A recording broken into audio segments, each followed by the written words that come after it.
এই তরমুজটা আনা হয়েছে প্রায় 5 দিন হচ্ছে। অনেক দিন থেকে মনে করছি খাবো খাবো, দুজনে মিলে বলছি যে আজকে তরমুজটা কাটি, আজ কাটি কাল কাটি, এই করতে করতে কাটা হচ্ছে না। আজকে একটু সময় পেয়েছি, ওই জন্য তরমুজটা কাটছি। আর এখন গরম পড়ছে, গরমের সময় তরমুজটা খাওয়া খুবই উপকার। তা চলো দেখতে থাকো, আমি তরমুজটা কাটছি।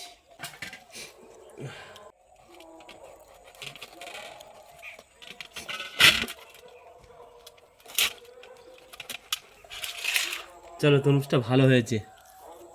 আমি মনে করছিলাম হয়তো ভালো হবে না, ভিতরটা ভিতরটা ভালোই আছে ভিতরটাই। মনে করছিলাম হয়তো হবে না ঠিকঠাক মতন। ওই যে গরমের সময় এখন তরমুজ খাওয়াটা উচিত, ঠান্ডা শরীরটা ঠান্ডা থাকে। 30 টাকা কেজি।